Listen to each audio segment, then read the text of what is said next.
And that's why there's incentives. Like Japan is putting out, Japan and China are literally paying money for people to have sex, to make babies, to make future soldiers, because they realize if their population decline is a problem. Yeah. Right? Could you imagine if, I mean, I guess in the United States, we also pay people to have babies, but that's a different thing.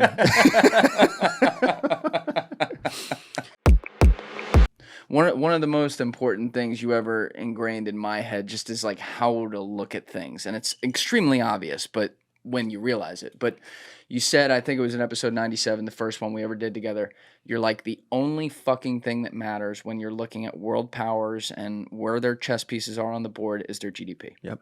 Right? So who has the biggest GDP? We still do right now, but that gap's shrinking.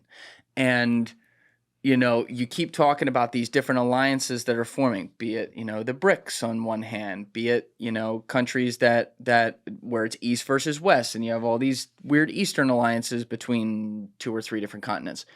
And it's like, at what point do we got to get worried about the US dollar ceasing to be the reserve currency, which, just doing very basic math in my head, would effectively mean the end of the United States as the leader in GDP in the world? It's a great question. So fact-based finance and economics, it's a long time away. Okay. The idea that the US dollar would decline so much that it's no longer the reserve currency, you're talking about decades, if ever. Okay, that's good. However, it's worth noting that the decline in the power and value of the US dollar as a reserve currency has been increasing exponentially for the last 5 years. So the world is diversifying away from the dollar. More trade than ever before is being done outside of the US dollar. Countries that have always traditionally used the US dollar are using less US dollars. So even though the decline can be counted in percentages, like 1.3%, 2.3%, the increase in that decline is exponential, because 5 years ago, it was like 0.02% of trade that would change out of the US dollar. So we're declining at a rate 10 times what we saw 2 years or 5 years ago. And if that trend continues, then 15, 30 years from now, we'll start seeing, you know, US dollar valuations and US dollar trade drop 15%, 20% in a year. And that's fast. That decline, though, is largely tied to 2 things. One, the US dollar is stable, reliable, and insured by the United States. So there's still a lot of value in the US dollar that just simply doesn't exist in something like the Chinese renminbi or the Russian ruble. Because we've watched as those governments have completely changed the valuation of their currency just on a whim. US dollar doesn't really do that. It's pegged to more stable things than foreign currencies. So when you're a developing country, just imagine if you had $200 and you wanted to, you needed that $200 just to survive week to week, you're not going to invest it. You're not going to take $150 and put it in some penny stock and hope that penny stock explodes, right? You're going to probably keep it in your mattress, someplace really, really stable. It's not until you have like $100,000 that you'll take $500 and throw it into a penny stock and see if it explodes. So most of the developing world wants stability. So they keep trading in the US dollar.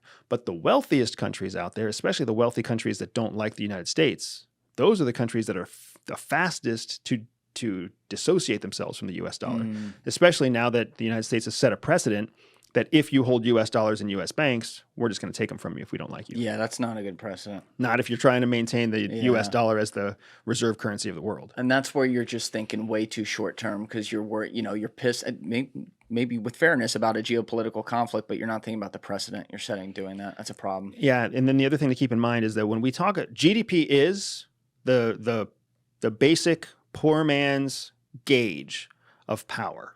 You have more GDP, you went up in power. You have less GDP, you went down in power. The other thing that's just like a nut hair away from GDP is something called PPP, or the purchase power parity, which tells you how much value you can get for your purchase power from the currency you hold. And in terms of purchase... In English. In English. So if I had a red rock here and a blue rock here, they're both rocks. They both weigh the same amount. They're both made of the same material. Yeah. When I give you my red rock, I get a cup of coffee. When I give you my blue rock, I get a cup of coffee and a piece of toast. Which one's more valuable? Yeah. Even though they're exactly the same. Yeah. That's what PPP or purchase price parity is. It means that with my rock, I can only get a cup of coffee. But with your rock, you can get coffee and a piece of toast. Okay. So now if we're comparing our currency against foreign currencies, in the United States, our rock gets us expensive groceries, expensive fuel, and we don't get much for our dollar. But in Russia, your ruble gets you less expensive groceries, a full tank of gas, and an extra cup of coffee. That means the purchase price parity, the ruble is higher than the purchase power parity of the dollar. Make sense? Yes. So what we have already seen change in the world is that for the BRICS nations, Brazil, Russia, India, China, South Africa, and more, their purchase power, their triple P, is higher than our triple P. So our GDP might be higher, but what they get for their currency is higher. That is the beginning of a tipping point where if I get more for a ruble, I want more ruples. So then the more people buy ruples, less people buy dollars, right? As less people buy dollars, what we hope will happen is that there will be a increased demand for the decreased supply of dollars, except that the Biden administration printed all this new money, which then threw a bunch of new dollars into the marketplace, which adds supply, which decreases demand and decreases the value. Now let's revisit, though, one of the things you brought up that was a mindfuck to me in episode 107. I think we talked about this like maybe an hour and 35 minutes in, something like that. But you were talking about the economic smarts of creating a proxy war with Russia vis-a-vis Ukraine. And correct me if I'm putting some words in your mouth here, but essentially because of, let's just boil it down to one term, the military-industrial complex being able to spend money in that region via our taxpayer dollars, and then have the hooks in and the contracts to rebuild what's left when it's done, it could effectively be a long-term value-saving hedge for the U.S. dollar and for the power of the dollar in that case, the Eastern world. Yeah, absolutely. And what you're saying, so you are correct. We are saying the same thing. When you fund a proxy war, war is profitable. Whether you win or whether you lose, war is profitable. It creates jobs. It creates a demand for lives. It increases industrial manufacturing. It increases food production. People start fucking when there's a war going on. So bad, but it's true. It's true, man. And that's why there's incentives. Like Japan and China are literally paying money for people to have sex, to make babies, to make future soldiers, because they realize if their population decline is a problem. Yeah. Right? Could you imagine I guess in the United States we also pay people to have babies, but that's a different thing. So war is good for the economy.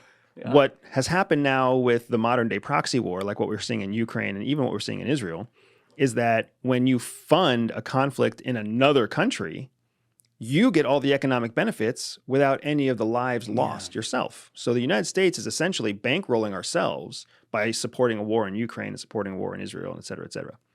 And we had lots of proxy wars before that too. But it is economically smart.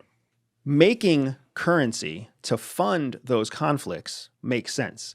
Making currency to backfill a stimulus during the COVID crisis did not. And that's what we did wrong. We printed a bunch of money during the COVID crisis when there was no war going on, when we were just flooding our own market with dollars. What's fascinating to me is that, 2022, when Russia invaded Ukraine, you and I were talking about all this money that's being given to Ukraine. Yes, there is money being given to Ukraine, but there's a lot more money being given to American businesses, being given to American, causes. Like we're buying American ammunition and sending it to Ukraine and calling that part of an aid package. Yeah, we're essentially keeping U.S. dollars in the U.S. pockets but sending equipment and sending materials and personnel to Ukraine. We were talking about that. Nobody in politics, no headlines, no news articles were saying that. They were all saying this is aid going to Ukraine, aid going to Ukraine. That's right. Biden starts running for office, starts justifying his support for Ukraine. And how does he justify it? By finally saying, hey, these packages that we're writing are going to American businesses. American businesses, man. Benefit America. This money isn't even leaving the United States. Like, come on, support my Ukraine policy because we're going to pull this money out of the government and put it into American businesses. Joe, the camera's over there. Yeah. God damn it. That's true. I didn't even think of that. So it's frustrating to me because this is why I still say we have to support Israel, because what's good for Israel is in many ways good for the United States. However, what's good for Netanyahu is not the same as what's good for Israel. Now, okay? Can you define that difference there? That's key. There's three important differences here, right? So first of all, it's frustrating to me how many people don't understand the difference between a Jew and Israeli. Yeah. Not the same thing. What, Israeli or? Israeli. Okay. Right? A Jew is someone who follows and believes in Judaism. That can be any citizen of any nationality anywhere in the world. They can be Jewish. You don't have to be Jewish in order to be Israeli. Israeli is a national identity, like American or Brazilian or whatever else, right? So the fact that Israel's government does not separate church and state, the fact that Israel, is a democracy that doesn't differentiate between church and state, that's one thing, but it's different from saying that if you don't support Israel, you don't support Jews. Yes. Completely different things. Then you have the entrenched political right-wing establishment of Israel. That is Netanyahu. So you've got one element of a government, that's Netanyahu. The government is the government of Israel. And then the faith of the state is Judaism. So you can be a Jew who has no connections to Israel, and that doesn't mean that we have to it makes me angry when people think that there's something wrong with a Jewish person because of what Israel's doing to Palestine. Oh yeah, it's crazy. It's crazy. It's insane. But I just want to say that out loud because you can support Jews and Judaism without supporting Israel. And I'm also saying that to all the Jewish people out there who are being told that if someone doesn't support Israel, then they are anti-Semites. Right. That's not true. Yeah. You can disagree with Israel's national policies and still have zero bias against the Jewish people. You can also disagree with Netanyahu and still support Israel. Absolutely, yes. But nobody's thinking of it that way. People think that Netanyahu is Israel and Israel is Judaism. It's so stupid. Yeah. And that's how we end up. And unfortunately, because our media in the United States is commercially based, it's a for-profit business. Yes. Anything that the media puts out that they want to get people stirred up, emotional, angry, alarmist, they'll make sure that they tie all those terms together. And, America hates Jews and wants to support Netanyahu.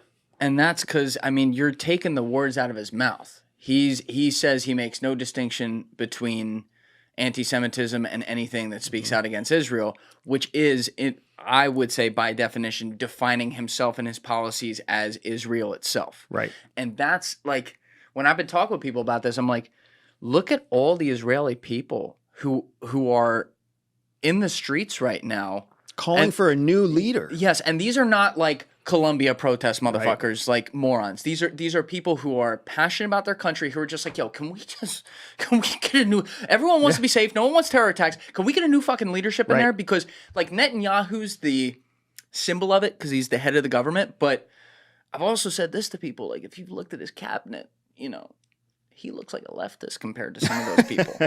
They just got to get rid of some of the current administration, which, yes, also includes him. And if you get someone a little more moderate in there, there's always going to be disagreements. There's going to be people who are oh, my God, Israel's only going to do what's good for Israel and all this stuff. You'll always have that. But, I feel like it could be a lot more manageable because you're not going to win the PR campaign if you're just saying the only end is total victory. When you have all these, and I want to introduce this idea, all these other countries around there who, there's some that are hostile, and then there's some who are not, who are sitting there saying, look, we want a two-state solution. We want Israel to exist. but you can't do it completely all on your terms, which is what Netanyahu insists on. Right. So a guy that I look at a lot, this is why I bring this up, who is a gangster, he's really fucking cool, is the King of Jordan. This dude never wanted to be king. His father was like croaking on his deathbed. He's like, "You're gonna be king." And he's like, "What the fuck did you say?" And he passed over the older brother. And so this guy had been traveling around the world, wanted a whole different life, takes up this, I guess, calling or whatever. And in America, obviously, we're not huge on kings and queens and shit. We kind of fought a war over that. But, like, I'll make an exception for this dude. Right. I've had multiple people in here who are friends with him. Like Joby Warwick, tight with him. And Joby's written some things that aren't great for him. And the guy still likes him, which I really like. And Remy Adeleke is good friends with him. A couple other people are as well.